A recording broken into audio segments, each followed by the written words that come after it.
Standard 11th કોમર્સના પ્યારા વિદ્યાર્થી મિત્રો, આપણે ગુજરાતી વિષયમાં છેલ્લું ચેપ્ટર 24મું 24th કેટલી જમીન જોઈએ. ઓકે, એમાં પહેલો વિડીયો જોયો પેજ નંબર 106 ઉપર. હવે આ છે આપણું પેજ નંબર 107. ઓકે, તો એમાં આપણે હવે આ બીજો વિડીયો આપણે જોઈશું. તો આ બીજું પેરેગ્રાફ છે ટેક્સ્ટ બુક પ્રમાણે, લેસન પ્રમાણે. તો એમાં આગળ વધીએ. પેલા પાહોમ વિશે વાત હતી, બરાબર. રશિયન સ્ટોરી, લિયો ટોલ્સ્ટોય એના ઓથર છે, એના લેખક છે આ પાઠના.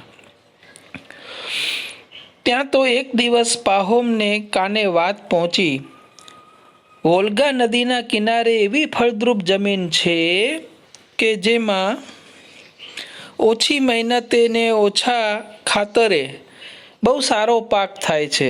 વરસાદ પડ્યા પછી ઘઉં ઓરી દીધા, એટલે કે ઘઉં વાવી દીધા, ઘઉંનું બિયારણ વાવી દીધું ખેતરમાં, કે જમીનના ભેજથી જ ઊંચા ઊંચા ઘઉંના મોલ, ઘઉંનો પાક, મોલ એટલે પાક, ક્રોપ્સ ઉગવા માંડે છે.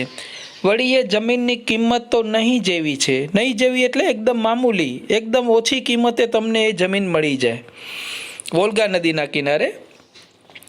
એટલે પાહોમે આ વાત સાંભળી એટલે પાહોમ તો ખુશ થઈ ગયો. એટલે પાહોમે શું કર્યું? પાહોમે અહીંની પોતાની જમીન જે હતી એ વેચી નાખી. જે પૈસા મળ્યા તે લઈને તે કુટુંબ સાથે વોલ્ગા નદીના કિનારે ઉપડ્યો, ત્યાં પહોંચી ગયો અને ત્યાં જઈને 50 એકર જમીન ખરીદી ને એણે ત્યાં જ વસવાટ કર્યો. થોડા ઢોર પણ ખરીદ્યા. ઢોર એટલે ગાય ને ભેંસ ને એવું બધું ખરીદ્યું. કસદાર જમીન એટલે કે એકદમ ફળદ્રુપ જમીન, કસવાળી જમીન, સારી ફસલ ઉપજાવે એવી સરસ જમીન, સારી જમીનની જમીન, બરાબર, સારી માટીની જમીન. તો એવી કસદાર જમીન ને દૂધાણા એટલે ગાય ને ભેંસને જે દૂધ આપે એને દૂધાણા કહેવાય, મિલ્કી એનિમલ્સ. તો એવા ઢોરને કારણે એ શ્રીમંત ખેડૂત બની ગયો. એની સુખ સમૃદ્ધિ દિન પ્રતિદિન વધતી ગઈ. મજૂરો પાસેથી કામ લેવાનું, તેથી નવરાશનો પાર નહીં. એટલે એકદમ નવરો રહે, કારણ કે હવે એ તો માલિક બની ગયો. ખેતરમાં જે કામકાજ કરવાનું હોય એના માટે મજૂરો રોકી દીધા, એટલે એને પોતાને પણ ખેતરમાં કામ કરવાની જરૂર પડે નહીં. એ સાવ નવરો રહે, નવરાશનો પાર નહીં. આવી સારી સ્થિતિથી પણ એને સંતોષ ન થયો. જો હવે આટલો સંતોષ તો હવે એને મેળવી જવો જોઈએ, પણ તોય એને એ સંતોષ થયો નહીં. નવરો બેઠો અને સતત વિચારો આવ્યા કરે, હજુ આના કરતાં વધારે જમીન મળે તો. હવે ને 5 એકરમાંથી 50 એકર જમીન મળી ગઈ, સાવ સસ્તામાં, એકદમ ઓછી કિંમતમાં. અને એમાં પાક પકવ્યો અને સારી કિંમત આવી એની, અને ઢોર ખરીદ્યા. ઢોરને એના દૂધ વેચ્યું તો એમાંથી સારા એને પૈસા મળ્યા, સારા એને રૂબલ્સ મળ્યા રશિયન કરન્સી પ્રમાણે. તો એને સુખ સમૃદ્ધિ એના પગમાં આળોટવા માંડી, તો પણ એને જરાય ખુશી થતી નથી. હજુ એને સંતોષ થતો નથી. હજુ એ વિચારે છે કે આના કરતાં વધારે જમીન મળે તો પછી તો મોટો જમીનદાર ગણાઈશ. મારી પાસે અનેક મજૂરો ને નોકરો કામ કરતા હશે. જો એટલે હવે એને એક લોભ લાગ્યો છે, એક લાલચ એના મનમાં ઊભી થઈ છે. જે મળ્યું છે એ પણ ઘણું બધું છે, એ પણ કેટલાયને મળ્યું નથી, પણ એને હવે એનાથી સંતોષ નથી. એ વધારે ને વધારે મેળવવા માંગે છે. એ દુનિયાનો મોટામાં મોટો જમીનદાર ને રશિયાનો મોટામાં મોટો ખેડૂત બનવા માંગે છે. રશિયાનો રિચેસ્ટ પર્સન બનવા માંગે છે. એકદમ શ્રીમંતમાં શ્રીમંત, પૈસાદારમાં પૈસાદાર એ માણસ બનવા માંગે છે. તો આ બધી ઈચ્છાઓની દોડ છે. એને મતલબ કે મનુષ્યને ખબર નથી હોતી કે ક્યારે અટકવું. ચાઇનીઝ જે ફિલોસોફર હતો લાઓત્સુ, એ લાઓત્સુએ એવું સુંદર વાક્ય કહેલું કે મનુષ્ય દુઃખી એટલે છે કે એને ખબર નથી કે એને ક્યાં અટકવું. આપણે ખ્યાલ આવી જવું જોઈએ કે આપણી પાસે બધું આવી ગયું છે, હવે આપણે સુખેથી શાંતિથી જીવન જીવવું જોઈએ. હવે ખોટી ભાગદોડ કરવી જોઈએ નહીં, અને હવે અટકી જવું જોઈએ. તો એ આપણે અટકી શકતા નથી. ઈચ્છાઓની દોડ વધ્યા જ કરે છે, અને એના કારણે માણસ છેવટે દુઃખી થાય છે. બધું જ હોવા છતાં દુઃખી થાય છે. એ આશ્ચર્યની વાત છે.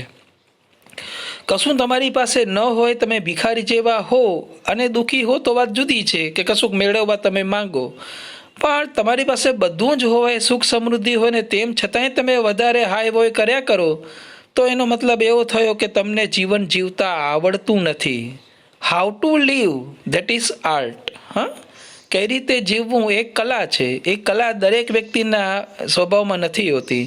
સમજદાર વ્યક્તિ હોય એ જ સમજી જાય કે હવે આપણે અટકી જવું જોઈએ, બહુ થયું. તો પાહુમનું પણ આવું છે.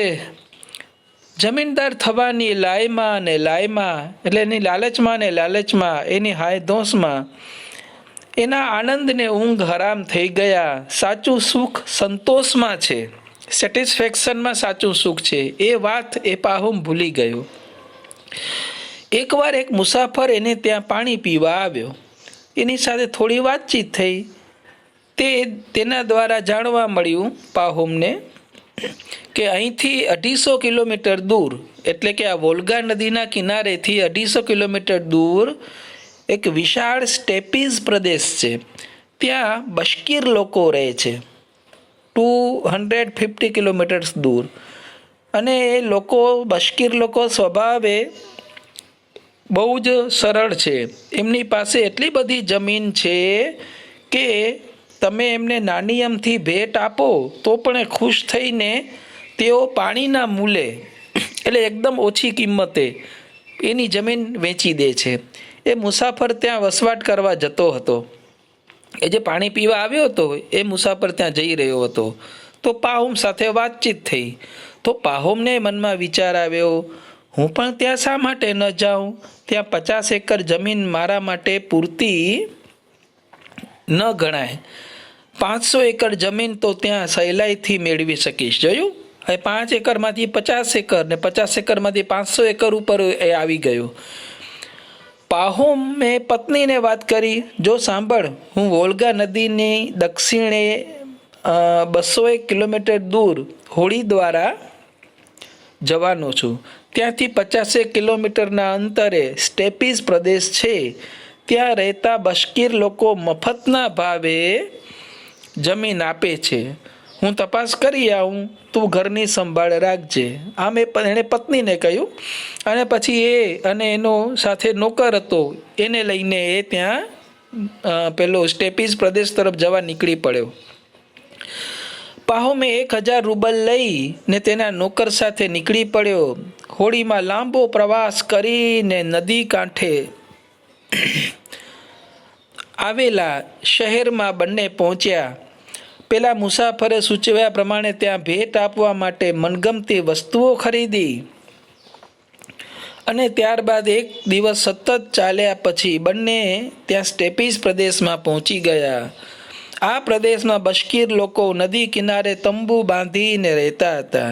તેઓ ભારે મોજીલા હતા. 4 મહિના કશું કામ ન કરે, માત્ર મોજ જ કરે. એટલે મોજ એટલે મોજ મજા, આનંદમાં વિતાવે એનું જીવન. પાહુમને જોતા જ બશ્કીર લોકો તંબુમાંથી બહાર નીકળીને એની આસપાસ વીંટળાઈ વળ્યા. સૌએ જાણી લીધું કે નવા ઘરાક આવ્યા છે જમીન ખરીદવા, અને તંબુમાં લઈ જઈએ ને એનું સ્વાગત કર્યું. પાહુમ તો આગતા સ્વાગતાથી ખુશ થઈ ગયો.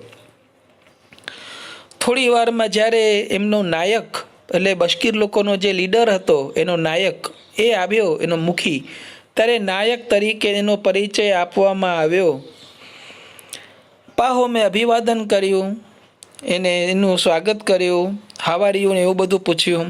અને એણે આણેલી સર્વ બક્ષિસ જે ખરીદી હતી, વચ્ચે પેલું નગર આવ્યું હતું એમાં, એ એમણે બધી બક્ષિસ એટલે બધી ભેટ, એ બધી ગિફ્ટ એ એમણે પેલા નાયકને પાહુમે આપી દીધી. નાયક ખુશ થઈને બોલ્યો, તમારી ભેટ સોગાદથી અમે ખૂબ રાજી થયા છીએ. તમે જમીન માટે આવ્યા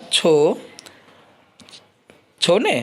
તમારે જોઈએ એટલી જમીન તમે લઈ શકો છો. મારે શી કિંમત આપવાની છે? અમારો ભાવ હંમેશા એક જ હોય છે, દિવસના 1000 રૂબલ. જો આવો વિચિત્ર ભાવ કયો. પાહુમ સમજ્યો નહીં કે એક દિવસના 1000 રૂબલ એટલે શું.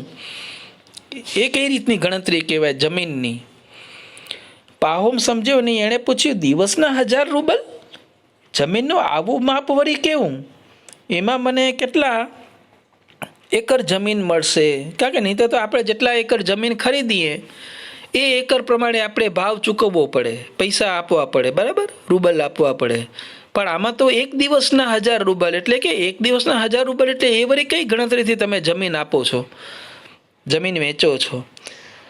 ત્યારે પેલો નાયક બોલ્યો, અમે જમીન માપીને આપતા નથી, એટલે કે મેજર પટ્ટીથી પેલી પટ્ટીથી માપીને આપતા નથી કે આ 1 એકર થઈ ગઈ અને આટલા રૂપિયા થયા.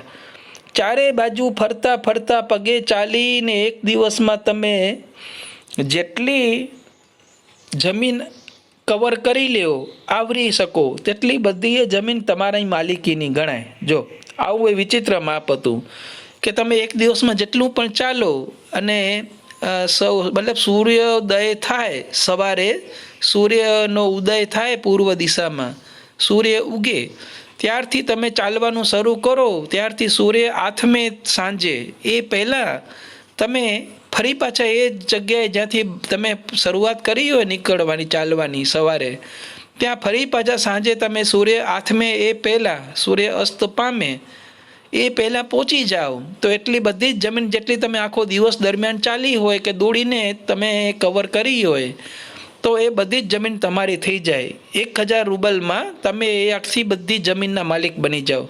પછી તમે 10 કિલોમીટર ચાલ્યા આવો કે 50 કિલોમીટર ચાલ્યા આવો, એ બધી જ જમીન તમારી. પાહોમને આશ્ચર્ય થયું, એક દિવસમાં તો ઘણી બધી જમીન આવરી લેવાય.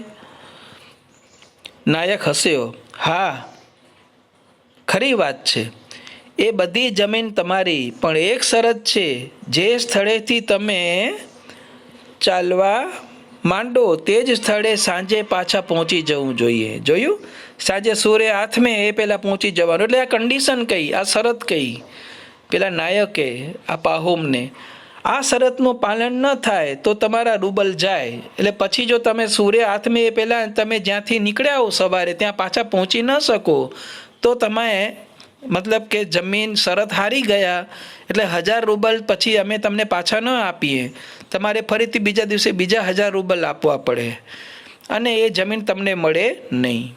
એટલે આ પ્રમાણેની શરત હતી. ઓકે, તો આપણે પેજ નંબર 107 ઉપર આટલું આપણે કરીએ છીએ. એ પછી ત્રીજા વિડીયોમાં આપણે 108 પેજ નંબર ઉપર આગળ વધીશું. Okay, thank you very much.